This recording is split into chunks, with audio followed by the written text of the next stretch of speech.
نحمده ونصلي على رسوله النبي الكريم الأمين.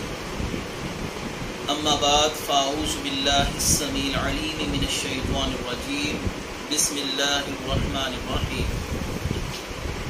قال الله تبارك وتعالى في القرآن الحكيم: إن الله وملائكته يصلون على النبي يا أيها الذين آمنوا صلوا عليه وسلموا تسليما.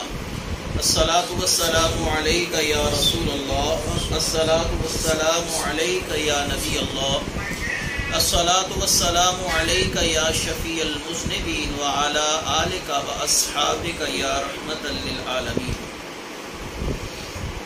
اللہ تبارک و تعالیٰ کی حمد و ثنا جان عالم وجہ تخلیق کائنات حضرت محمد مصطفیٰ صلی اللہ علیہ وسلم اور آپ کے جمیع آل و اصحاب کی بارگاہ ناز میں درود و سلام کے نذرانوں کے بعد انتہائی عزت اور احترام کے لائق چودھری عمر صاحب اور آپ کے دیگر متعلقین اور معززین علاقہ میرے دینی اور یقینی دوستوں بزرگوں اور بھائیوں،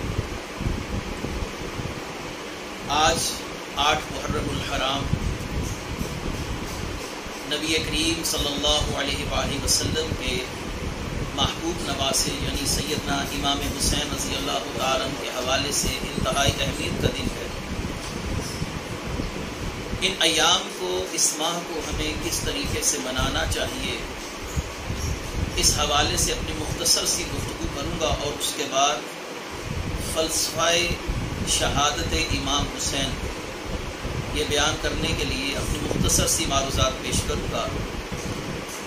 نبی کریم صلی اللہ علیہ وآلہ وسلم جو کہ شارع ہیں اور آپ صلی اللہ علیہ وآلہ وسلم جن کے احکامات کو شریعت کے اندر بنیادی حیثیت کا حامل سمجھا جاتا ہے، آپ صلی اللہ علیہ وسلم نے فرمایا: افضل الصیام بعد رمضان شہر اللہ المحرم۔ رمضان کے روزوں کے بعد اللہ تبارک و تعالی نے افضل روزے محرم کے قرار دیے ہیں، یعنی 9 اور 10 جس کو آپ عاشورہ کا روزہ کہتے ہیں، یہ 2 روزے نبی کریم صلی اللہ علیہ وسلم نے فرمایا رمضان کے روزوں کے بعد سب سے افضل روزے قرار پائے ہیں۔ اور ایک حدیث میں یہ ہے کہ جس نے عاشورہ کا روزہ رکھا 9 اور 10 محرم کا، تو آپ صلی اللہ علیہ وسلم نے ارشاد فرمایا اس نے گویا ایک روزے کے بدلے 1 ماہ کے روزوں کا ثواب حاصل کیا۔ یعنی آپ نے 2 روزے رکھے ہیں تو آپ کو 2 ماہ کے روزوں کا ثواب دیا جائے گا۔ یہ وہ طریقہ ہے جو شارع بتا رہے ہیں کہ آپ نے ماہ رمضان میں 9 اور 10 محرم کو کس طریقے سے منانا ہے اور گزارنا ہے۔ اگر کوئی یہ کہے کہ نبی کریم صلی اللہ علیہ وآلہ وسلم کی یہ حدیث امام حسین کی شہادت سے پہلے کی ہے، تو ہم یہ کہتے ہیں کہ رسول اللہ صلی اللہ علیہ وسلم قیامت تک ہونے والے تمام واقعات کو جاننے والے تھے۔ اللہ نے آپ کو ہر شے کا علم عطا فرمایا تھا، گویا آپ صلی اللہ علیہ وسلم خود یہ چاہتے ہیں کہ میری امت 9 اور 10 محرم اللہ کی بارگاہ میں سرمسجود ہو کر اور روزے رکھ کر گزارے۔ اب یہاں پر معاملہ یہ ہے کہ ہمارے ہاں ان ایام کے اندر بد مذہبوں کی مجالس دیکھنے، سننے اور ان لوگوں کی صحبت اور معیت میں رہ کر گزارنے پر بڑا زور دیا جاتا ہے۔ تمام ایسے افراد جو دین سے دور ہیں اور دینی علم کی قدروں سے واقف نہیں ہیں، ان کے لیے میں بات یہاں پر ضرور عرض کرنا چاہوں گا۔ 9 اور 10 محرم یہ قیمتی ایام ہیں اور نبی کریم صلی اللہ علیہ وسلم نے ان قیمتی ایام کو اپنے اعمال میں محفوظ رکھنے کا ہمیں طریقہ بتایا ہے کہ ہم روزہ رکھیں۔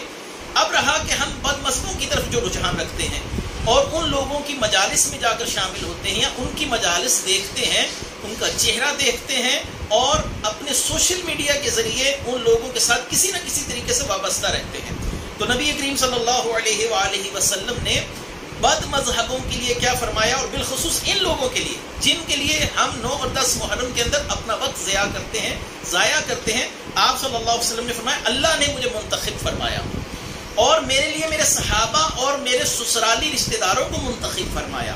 نبی کریم صلی اللہ علیہ وسلم کے سسرالی رشتہ داروں میں کون کون ہیں؟ سیدنا ابو بکر صدیق ہیں، سسر ہیں، سید عمر فاروق ہیں، سسر ہیں۔ نبی کریم صلی اللہ علیہ وسلم کے داماد کے رشتے میں مولا علی ہیں، حضرت عثمان غنی ہیں۔ نبی کریم صلی اللہ علیہ وسلم کے سسرالی رشتہ داروں میں سیدنا معاویہ بھی ہیں جو کہ ام حبیبہ کے سگے بھائی ہیں نبی کریم صلی اللہ علیہ وسلم کی زوجہ کے. تو آپ نے فرمایا جس اللہ تعالیٰ نے مجھے منتخب فرمایا، میرے لیے میرے صحابہ اور میرے رشتہ داروں کو منتخب فرمایا، اور ایک قوم ایسی آئے گی جو ان قریب آ کر ان لوگوں کو گالی گلوچ کریں گے، ان کی تنقیص کریں گے، تو رسول اللہ صلی اللہ علیہ وسلم نے کیا فرمایا؟ وَلَا تُجَالِسُوهُمْ، ان کے ساتھ مت بیٹھنا، وَلَا تُشَارِبُوهُمْ، ان کے ساتھ مت پینا، وَلَا تُوَاقِلُوهُمْ، ان کے ساتھ مت کھانا، وَلَا تُنَاكِحُوهُمْ، ان کے ساتھ نکاح نہ کرنا، وَلَا تُصَلِّ عَلَيْهِمْ، جب مر جائیں تو ان کے جنازوں میں نہ جانا. تو رسول کریم صلی اللہ علیہ وسلم تو فرما رہے ہیں ان سے دور رہنا. اگر کسی کو اس حدیث اور اعتراض ہے تو قرآن مجید سورہ ہود کے اندر اللہ تبارک و تعالیٰ فرماتے ہیں وَلَا تَرْكَنُوا إِلَى الَّذِينَ ظَلَمُوا فَتَمَسَّكُمُ النَّارُ، کہ تم بد مذہبوں کی طرف بالکل رجحان نہ رکھو، یہ نہ ہو کہ اللہ تمہیں بھی جہنم کا ایندھن بنا دے. تَرْكَنُوا إِلَى الَّذِينَ ظَلَمُوا، جنہوں نے اپنی جانوں پر ظلم کیا. مفسرین نے لکھا کہ بد عقیدہ سے بڑھ کر اپنی جان پر ظلم کرنے والا کون ہے؟ کہ جس شخص نے بد عقیدہ کی طرف کسی قسم کا بھی رجحان رکھا اور ان کی طرف مائل ہوا. مائل کا مطلب یہ ہے دوستی کے لحاظ سے، کسی ہمدردی کے لحاظ سے. تو وَلَا تَرْكَنُوا إِلَى الَّذِينَ ظَلَمُوا فَتَمَسَّكُمُ النَّارُ، تمہیں بھی جہنم میں جھونک دیا جائے گا. یہ قرآن کہہ رہا ہے، یہ کوئی تفرقے بازی کی بات نہیں ہے. تفرقے بازی تو یہ ہے کہ آپ اللہ اور اس کے رسول کے احکام کی دھجیاں اڑا دیں، نہ کہ یہ کہ آپ اللہ رسول کے احکام بیان کر رہے ہیں اور لوگوں کو خبردار کر رہے ہیں. اللہ تبارک و تعالیٰ کے محبوب نے فرمایا، یہ صحیح مسلم کی حدیث ہے، فَإِيَّاكُمْ وَإِيَّاهُمْ لَيُضِلُّونَكُمْ وَلَا يَفْتِنُونَكُمْ، بچنا، ان سے دور رہنا، یہ نہ ہو یہ خود گمراہ ہیں تمہیں بھی گمراہ کر دیں. یہ ان لوگوں کے لیے کہا گیا جن کی مجالس کا ہم حصہ بنتے ہیں، جن کی محافل کو ہم پروموٹ کرتے ہیں، اور ہمارے لوگ دیکھا دیکھی، میں سب کے لیے تو نہیں کہتا لیکن ہمارے لوگوں کی بڑی تعداد ان لوگوں کے اندر جا کے شامل ہوتی ہے، دیکھتی ہے، اپنے گھروں پر علم لگاتی ہے اور ان کا شعار اپناتی ہے. نبی کریم صلی اللہ علیہ وسلم کی حدیث ہے کہ جس من تشبہ بقوم فہو منہم، جس نے کسی بد مذہب قوم کا شعار اپنایا، یعنی ان جیسی عادات اور رسوم و رواج اپنائے، اللہ تبارک و تعالیٰ اس قوم کے ساتھ ہی اس شخص کا خاتمہ فرمائے گا. من تشبہ بقوم فہو منہم، جو کسی قوم کے ساتھ مشابہت اختیار کرتا ہے وہ انہی میں سے ہے. لیکن آج بدقسمتی سے ہم میں کالا لباس پہننا، اپنے گھروں کے اوپر علم لگانا، ان مجالس میں شامل ہونا، یہ ہماری دینی نالائکی کا منہ بولتا ثبوت ہے کہ رسول کریم کیا فرما رہے ہیں، من تشبہ بقوم، جو کسی قوم کے ساتھ مشابہت اختیار کرتا. تو یہ شعار ہے کالا لباس پہننا ان بد مذہبوں کا ان ایام کے اندر. کیوں جی؟ ہم سوگ کرتے ہیں، ہم تو سوگ ہے، ہمیں دکھ ہے، تکلیف ہے، اس لیے کرتے ہیں. کیا سوگ کا فلسفہ آپ نے نبی کریم صلی اللہ علیہ وسلم سے سیکھا ہے؟ وہ کیا ہے؟ نبی کریم صلی اللہ علیہ وآلہ وسلم نے ارشاد فرمایا کہ سوگ نہیں ہے مگر صرف 3 دن تک. اگر ایک عورت سوگ کر سکتی تو وہ 4 ماہ 10 دن اپنے شوہر کا سوگ کر سکتی ہے. اس سے زیادہ شریعت میں سوگ کی کوئی ہمیں مثال نہیں ملتی. سوگ 3 دن ہے. امام حسین رضی اللہ تعالیٰ کا بالفرض اگر آپ سوگ کرنا بھی چاہتے ہیں تو یہ 3 دن سے زیادہ تجاوز تو کرنے کی ہمیں اجازت نہیں، اس سے زیادہ کرنا حرام ہے. یہ خود رسول اللہ صلی اللہ علیہ وسلم نے کہا. رسول اللہ صلی اللہ علیہ وآلہ وسلم ایک قبرستان کے اندر سے گزرے. اس حدیث کو امام بخاری رحمۃ اللہ علیہ اور امام مسلم رحمۃ اللہ علیہ صاحب مشکات المصابیح نے لکھا. ایک عورت اپنے جوان بیٹے کے مرنے پر اس کی قبر پر بیٹھے گریہ زاری کر رہی تھی. تو آپ صلی اللہ علیہ وسلم نے فرمایا صبر کر اور اللہ سے ڈر. تو وہ کہنے لگی یہ مصیبت آپ پر آتی تو پھر میں آپ سے پوچھتی. اب اس کو نہیں پتا یہ وہ ہیں جن پر میں نماز میں درود پڑھتی، یہ وہ ہیں جن کے لیے اللہ تعالیٰ نے فرمایا کہ جس نے ان کی اطاعت کی اس نے میری اطاعت کی. یہ وہ ہیں جن کے لیے اللہ نے فرمایا اگر تم اللہ سے محبت کرتے ہو تو محبوب کریم کی اطاعت کرو. ان کنتم تحبون اللہ فاتبعونی. آپ خاموش ہو گئے، آپ خاموشی سے آگے تشریف لے گئے. ایک صحابی نے کہا تو جانتی ہے یہ کون ہے؟ اس نے کہا نہیں میں نہیں جانتی. صحابی نے کہا ہوا محمد رسول اللہ صلی اللہ علیہ وسلم، یہ شارع ہیں، یہ نبی ہیں، اللہ کے رسول ہیں. وہ عورت پریشان ہو گئی، نبی کریم صلی اللہ علیہ وسلم کے پاس گھر میں تشریف لائی. یا رسول اللہ میں معذرت چاہتی، میں آپ کو نہیں پہچانتی تھی، اس لیے میری زبان سے یہ کلمہ نکل گیا. آپ صلی اللہ علیہ وسلم نے فرمایا الصبر، صبر کیا ہے؟ الصدمۃ الاولی کے مطلب یعنی جب تمہیں غم پہنچے تو صبر کرنا یہ اللہ تعالیٰ کا پسندیدہ عمل ہے. تم صبر کرو. اور یہ جو ہم اس کا اظہار کرتے ہیں سینے پر ہاتھ مارنے کا, اپنی رانوں پر ہاتھ مارنے کا اور چہرے نوچنے کا, تو آپ صلی اللہ علیہ وآلہ وسلم نے کیا ارشاد فرمایا؟ یہ سنن ابو داؤد کی حدیث ہے. لعن اللہ, اللہ تعالیٰ نے لعنت فرمائی, الناحیۃ, ان عورتوں پر جو نوحہ کرتی ہیں. جو عورتیں نوحہ کریں, اللہ کے رسول فرما رہے ہیں جن کی زبان سے صرف وہی نکلتا ہے جو اللہ تعالیٰ فرماتا ہے.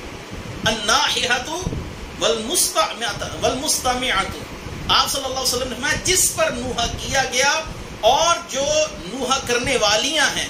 اگر اس شخص نے اپنی زندگی میں کسی کی اصلاح نہیں کی کہ میرے مرنے کے بعد نوحہ نہ کرنا, تو ایسی شخص کو بھی عذاب ہوگا جس کے لیے نوحہ کیا جا رہا ہے. اپنی رانوں پر ہاتھ مارنا, اپنے سینے پر ہاتھ مارنا, یہ گناہ کبیرہ ہے. آپ صلی اللہ علیہ وسلم نے فرمایا 4 چیزیں تم میں دور جاہلیت کی, اپنی اصلاح کرو. صحابہ نے فرمایا وہ 4 چیزیں دور جاہلیت کی کیا ہے؟ تو آپ صلی اللہ علیہ وسلم نے فرمایا کہ سب سے پہلے اپنے نسب پر فخر کرنا, میں فلاں کا بیٹا ہوں, میں فلاں سے تعلق رکھتا ہوں. یہ دور جاہلیت کی رسم ہے, میں فلاں خاندان سے تعلق رکھتا ہوں. اسلام نے اسی کو ختم کر کے میرٹ کے اوپر آپ کو فضیلت دی ہے. ان اکرمکم عند اللہ اتقاکم, تم میں صاحب فضیلت کون ہے؟ جو صاحب تقویٰ ہے. میں فلاں خاندان سے, اس لیے میرے لیے چھٹی ہے. کیا رسول کریم صلی اللہ علیہ وسلم نے یہ نہیں فرمایا کہ اگر یہ معاجرہ فاطمہ بنت رسول بھی کرتی تو ان کو بھی اسی سزا سے گزرنا پڑتا جو اس عورت کے لیے میں نے مقرر کی ہے؟ تو آپ سمجھانا چاہ رہے ہیں کہ شریعت سب کے لیے برابر ہے. یہ نہیں کہ میں فلاں نسب سے میری چھٹی ہو گئی, میں نماز نہیں پڑھوں گا, میں حج نہیں کروں گا, میرے لیے سب چھٹی والا معاملہ ہے. یہ سوچ تو یہودیوں میں تھی کہ ہم اللہ کے محبوب ہیں, اللہ ہمیں عذاب نہیں دے گا. حضرت سیدنا داؤد طائی بہت بڑے ولی ہیں, اور داتا صاحب رحمۃ اللہ علیہ نے ان کا ذکر خیر کشف المعجوب میں بڑے ہی آسان انداز سے لکھا ہے. آپ سیدنا امام جعفر صادق رضی اللہ تعالیٰ عنہ سے ملنے کے لیے آئے, اور امام جعفر صادق پھوٹ پھوٹ کر گریہ فرما رہے تھے, رو رہے تھے. امام جعفر صادق سے داؤد طائی کہنے لگے, حضور آپ ابن رسول ہیں, میں تو آپ کے پاس آیا تھا, قیامت کے دن میری شفاعت ضرور کر دیجیے گا. یہ سوچ ہے خاندان رسول کی, اہل بیت کی, آل رسول کی. انہوں نے کہا میں رو رہا ہوں اس بات پر کہ ہم سے سوال جواب کی شدت زیادہ کی جائے کہ تم گھر والے تھے, تم نے کیوں نہیں رسول اللہ صلی اللہ علیہ وسلم کی اتباع کی کسی معاملے میں؟ کیا مشہور واقعہ نہیں کہ پیر صاحب نے 4 سنتیں چھوڑی تھی اثر کی, خود رسول کریم صلی اللہ علیہ وسلم تشریف لائے تھے, اور آپ نے فرمایا تھا تم تو میرے بیٹے ہو, تمہیں تو چاہیے کہ میری 4 سنتیں چاہے موقدہ ہیں یا غیر موقدہ, اثر کی 4 سنتیں تمہیں پڑھنی چاہیے.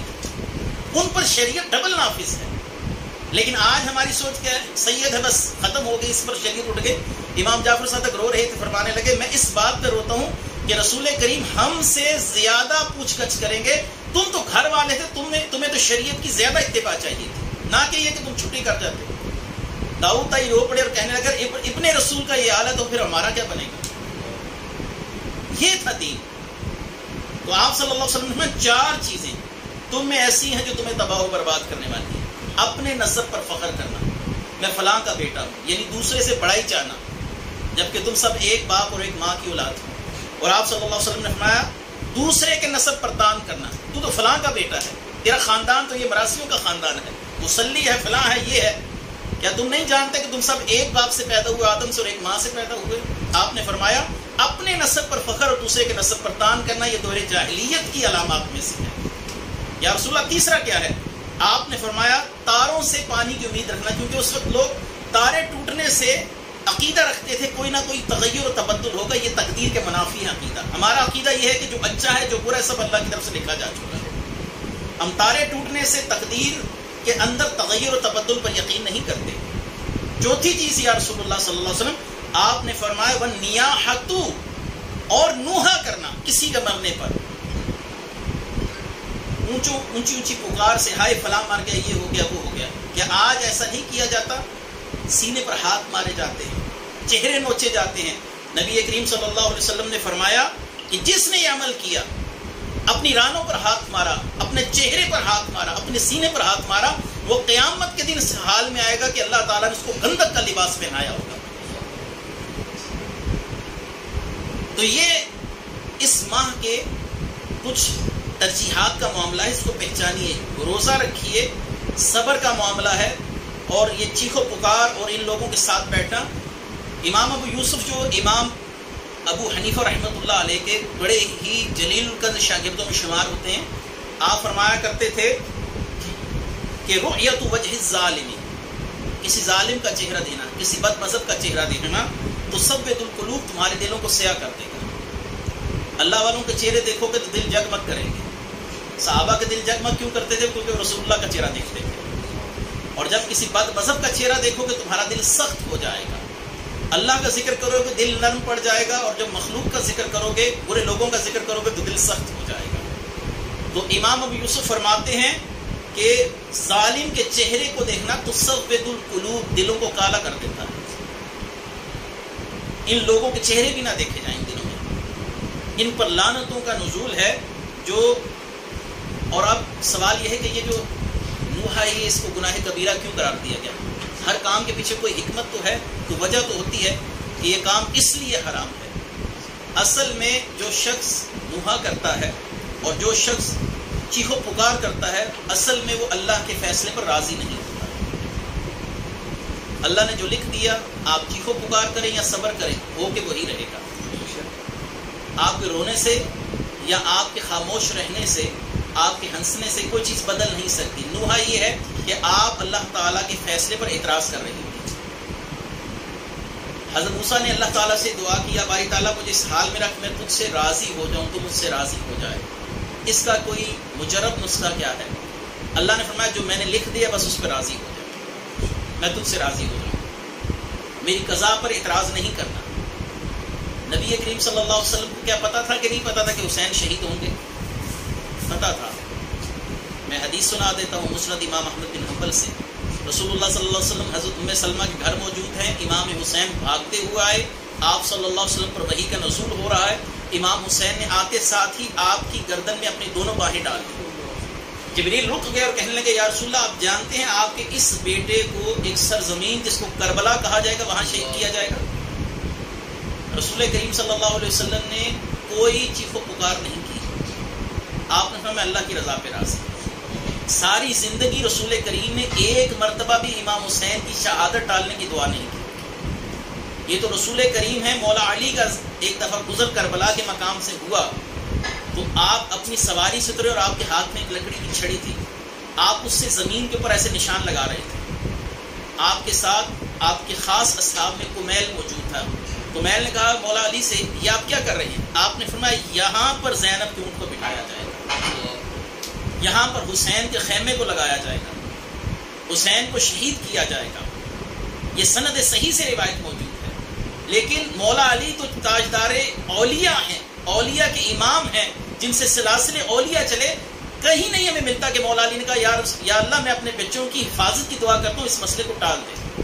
کیوں؟ جانتے تھے کہ رضا پر راضی رہنا ہی اللہ کو راضی کرنا ہے۔ اچھا ہمارے گروہ کا عقیدہ یہ ہے کہ مولا علی مشکل کشا تو اپنی اولاد کو نہ بچا لیتے، آپ ان کو کہتے ہیں مشکل کشا ہے، تو اپنی اولاد کو کیوں نہیں بچا لیا آپ نے؟ میں آپ سے ایک سادی سی مثال کے ذریعے بات کرنا چاہتا ہوں۔ آپ کو اللہ نے حکم دیا ہوا ہے کہ صبح روزہ رکھیں اور مغرب کی نماز یعنی مغرب کی اذان تک روزے میں رہیں، ایسا ہی ہے؟ روزے کا وقت مقید ہے، متعین ہے، مقرر ہے، ایسا ہی ہے؟ اچھا آپ روزہ رکھتے ہیں، گرمیوں کے روزے چلیں، آپ کو شدید پیاس ہے، جب آپ کو شدید پیاس لگی تو آپ گھر میں اکیلے بھی ہیں، پانی بھی ہے، قدرت بھی رکھتے ہیں، لیکن پانی نہیں پیتے، کیوں؟ سادہ سا سوال ہے، سادہ سا جواب ہے بھئی اللہ کا حکم ہے اور ہم نے اللہ کی رضا پر راضی رہنا ہے، اختیار بھی ہے لیکن پانی نہیں پیتے۔ یہ نہیں کہ اختیار نہیں ہے لیکن پانی نہیں پی رہے، کیوں؟ کیونکہ رب ناراض ہو جائے گا۔ ایسے ہی اولیاء ہوں، انبیاء ہوں، ان کے پاس اختیار ضرور ہوتا ہے لیکن رب کی رضا پر راضی ہوتے ہیں، اس کو تبدیل نہیں کرتے کہ میں یہ کام کر لوں، وہ اللہ کی رضا میں راضی رہتے، اس لیے اس مقام پر پہنچتے ہیں جو اللہ تعالیٰ نے ان کے لیے متعین و مقرر کر رکھا ہے۔ امام حسین کو یہ مقام کیوں ملا؟ وہ سنتے نہیں تھے؟ مدینے میں، مکے میں سب کو پتا تھا امام حسین کو شہید کیا جائے گا، بہت سے صحابہ سے احادیث مروی، کیا خود مولا حسین کو نہیں پتا تھا کہ میں نے شہید ہونا ہے؟ لیکن ایک بار بھی مولا حسین نے نہیں کہا یا اللہ میں شہید نہیں ہونا چاہتا۔ تو اس کا مطلب ہے کہ اللہ کی رضا پر راضی رہنا۔ ابراہیم علیہ السلام کیا کہتے ہیں؟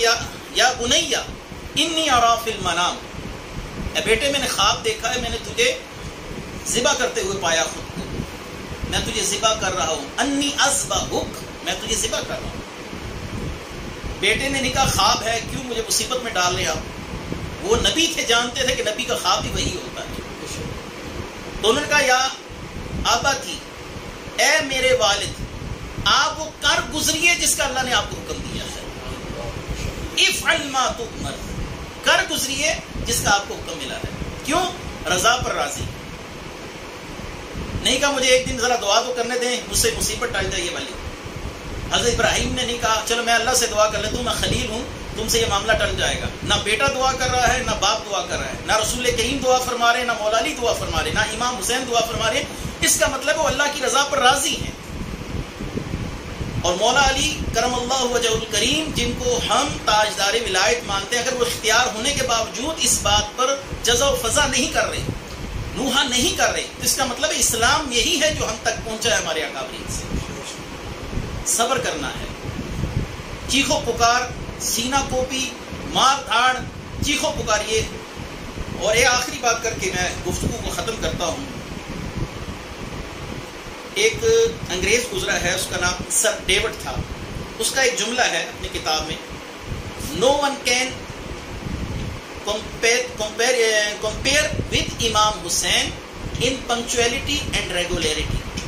کسی کو امام حسین کے ساتھ پابندی کے اندر، اللہ کی اطاعت کے اندر موازنہ نہیں کیا جا سکتا۔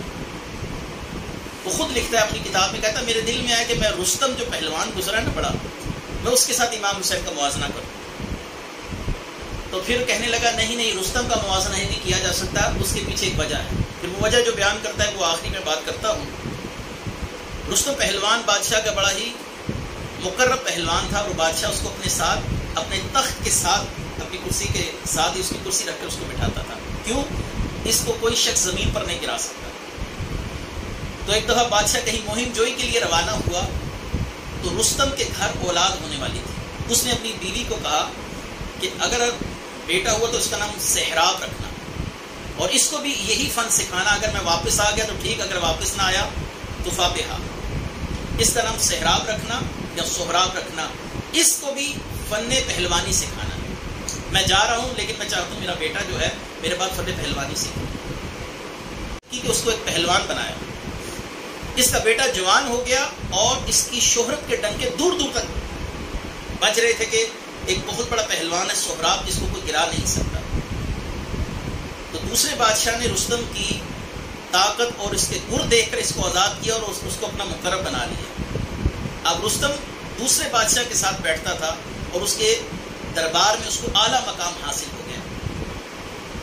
اب دو بادشاہوں کی جنگ ہونے لگی، تو ایک بادشاہ کے پاس سہراب تھا اور ایک بادشاہ کے پاس رستم تھا۔ نہ رستم جانتا تھا یہ میرا بیٹا ہے، نہ سہراب جانتا تھا یہ میرا باپ ہے۔ قدرت کا کرنا ایسا ہوا کہ دونوں میدان میں آمنے سامنے آ گئے۔ سہراب اور رستم ایک دوسرے پر بڑھ چڑھ کر حملے کر رہے ہیں۔ سہراب کو نہیں پتا یہ میرا باپ، رستم کو بھی نہیں پتا یہ میرا بیٹا ہے۔ آپس میں دونوں کی جنگ ہو رہی ہے۔ رستم چونکہ پرانا آدمی تھا، اس کو گر زیادہ آتے تھے، تو اس نے ایک نیزے سے اپنے بیٹے کے سینے کے اندر سوراخ کر دیا، اور اس کا بیٹا دھڑم سے گھوڑے سے نیچے گرا، اور کہنے لگا کہ تو نے مجھے بہت جلدی گرا دیا، میں رستم زماں کا بیٹا ہوں۔ رستم نے یہ سنا تو اس کے قدم لرز گئے، یہ تو میرا اپنا بیٹا ہے۔